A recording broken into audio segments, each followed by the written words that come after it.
Assalamualaikum warahmatullahi wabarakatuh. Selamat malam semuanya, Bapak dan Ibu calon guru penggerak, kemudian Ibu Herta Sialagan selaku fasilitator, dan Ibu Rika Suningsih dan Bapak Surya Atmaja selaku pengajar praktek. Pada kesempatan ini saya akan memaparkan tugas di ruang kolaborasi modul 1.3 presentasi. Saya mewakili dari kelompok B, yaitu merencanakan prakarsa perubahan untuk mewujudkan visi. Kami dari kelompok B yang terdiri dari yang pertama saya sendiri, Ferry Rahman Syahsagala, kemudian yang kedua Ibu Rohaya Simatupang, kemudian yang ketiga Ibu Musriana, yang keempat Ibu Susanti, dan yang kelima Bapak Pendi Irawan. Masing-masing dari kami memiliki sebuah visi.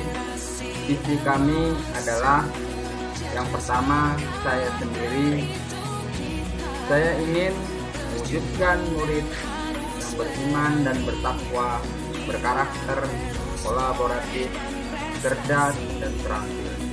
Kemudian yang kedua, Ibu Rohaya Simatupang memiliki visi mewujudkan siswa yang beriman dan bertakwa terhadap Tuhan Yang Maha Esa, berakhlak mulia, cerdas, dan peduli lingkungan. Kemudian yang ketiga, Ibu Musriana, beliau mempunyai visi menciptakan suasana belajar yang bahagia dan berpihak pada murid untuk membentuk karakter murid sesuai dengan profil pelajar Pancasila. Kemudian yang kelima, Ibu Susanti, beliau mempunyai visi menuju siswa yang bahagia, berbudi pekerti, dan berkarakter dengan berpedoman profil pelajar Pancasila. Dan yang terakhir, Bapak Pendi Irawan, beliau memiliki visi mewujudkan siswa yang berkarakter, profil pelajar Pancasila, dan berbudaya, serta ekosistem pembelajaran yang berpihak pada murid. Di semua visi yang kami miliki, kami menyepakati satu visi untuk dikembangkan. Visi itu yaitu visi yang kami sepakati adalah menciptakan suasana belajar yang bahagia, yang berpihak pada murid, untuk membentuk karakter murid sesuai dengan profil pelajar Pancasila. Yang kita ketahui bersama, elemen dimensi profil pelajar Pancasila mencakup yang pertama, unggul dalam prestasi, kreatif, mandiri, bernalar kritis. Yang kedua, peduli lingkungan, gotong royong dan mandiri. Yang ketiga, berkarakter, beriman, bertakwa kepada Tuhan Yang Maha Esa, dan berakhlak mulia. Kemudian kesemuanya itu, agar menopang visi yang kami sepakati, kami membuat satu pernyataan prakarsa perubahan, yaitu mewujudkan pembelajaran yang menyenangkan untuk meningkatkan kreativitas murid. Kemudian prakarsa perubahan tersebut kami susun dengan menggunakan kanvas Bagja. Yang kita ketahui bersama, Bagja dalam bahasa Sunda adalah bahagia. Tahapannya sebagai berikut. Yang pertama, buat pertanyaan pertama. Ambil pelajaran, gali mimpi, jabarkan rencana, dan atur eksekusi. Baik, pada slide selanjutnya saya akan memaparkan tentang alur proses prakarsa perubahan. bagaimana mewujudkan pembelajaran yang menyenangkan untuk meningkatkan kreativitas murid. Di dalam alur Bakhtia, yang pertama, buat pertanyaan utama. Pertanyaan yang pertama, apa yang bisa kita lakukan untuk membuat pembelajaran yang menyenangkan supaya dapat meningkatkan kreativitas anak. Kemudian tindakan penyelidikan. Yang pertama, melakukan survei kepada murid mengenai pembelajaran yang menyenangkan bagi mereka. Kemudian yang kedua, menggali informasi mengenai kreativitas murid melalui unjuk kerja. Kemudian yang kedua, ambil pelajaran. Pertanyaan yang pertama, apa pengalaman menyenangkan yang pernah dialami murid? Yang kedua, aktivitas apa saja yang menurut murid membuat nyaman dan menyenangkan? Ketiga, apa manfaat dari pembelajaran yang menyenangkan terhadap kreativitas murid? Kemudian daftar tindakan penyelidikan.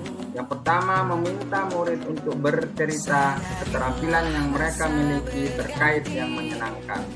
Kemudian yang kedua, meminta murid untuk bercerita pengalaman mereka tentang belajar yang menyenangkan. Tahapan ketiga adalah gali mimpi. Pertanyaan pertama, proses pembelajaran yang seperti apa yang menyenangkan bagi murid? Kemudian yang kedua, proses pembelajaran seperti apa yang dapat meningkatkan kreativitas murid? Kemudian tindakan penyelidikan yang perlu dilakukan. Yang pertama, menuliskan pendapat setiap murid mengenai proses pembelajaran yang menyenangkan yang dapat meningkatkan kreativitas murid.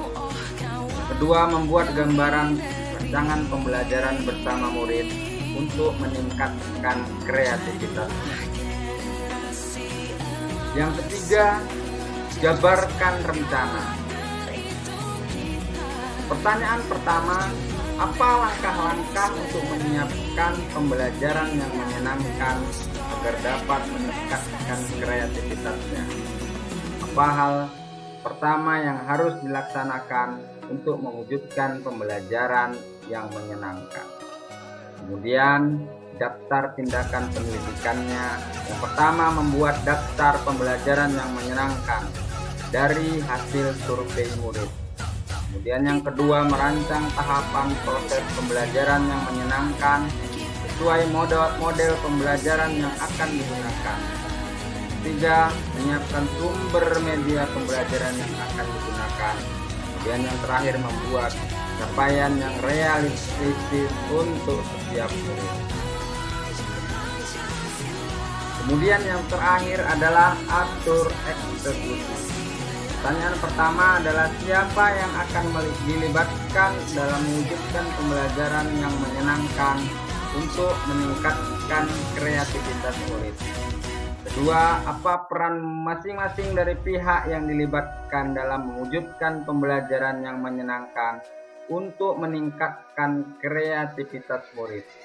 Kemudian yang ketiga, apa rencana tindak lanjut yang akan dilakukan setelah terwujudnya pembelajaran yang menyenangkan untuk meningkatkan kreativitas murid. Kemudian daftar tindakan penyelidikannya. Yang pertama, menyusun deskripsi mengenai tugas dari pihak yang dilibatkan. Kemudian yang kedua, mengajak kepala sekolah dan rekan sejawat melakukan observasi dan kolaborasi terhadap program yang kita terapkan. Kemudian yang ketiga, melakukan refleksi setiap akhir kegiatan.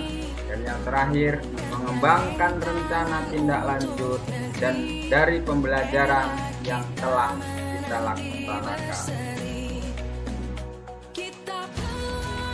Baik, setelah penjabaran alur Bakhtia, tentunya kita memiliki aset untuk mendukung visi dan prakarsa perubahan yang akan kita buat. Yang pertama adalah kepala sekolah.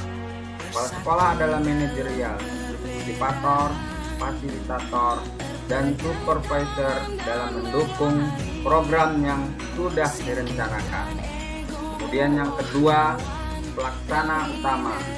Guru adalah pelaksana utama, fasilitator, menyusun dan melaksanakan kegiatan untuk pencapaian. Kemudian yang ketiga adalah murid. Murid mengembangkan potensi dan sasaran utama dalam pencapaian visi. Yang terakhir adalah sarana dan prasarana. Yang pertama, ruang kelas, lingkungan sekolah, kemudian media seperti internet, proyektor, dan laptop sebagai sarana terlaksananya pencapaian visi. Baik, cukup sekian presentasi dari saya. Semoga bermanfaat. Salam sehat dan bahagia selalu. Terima kasih. Assalamualaikum warahmatullahi wabarakatuh.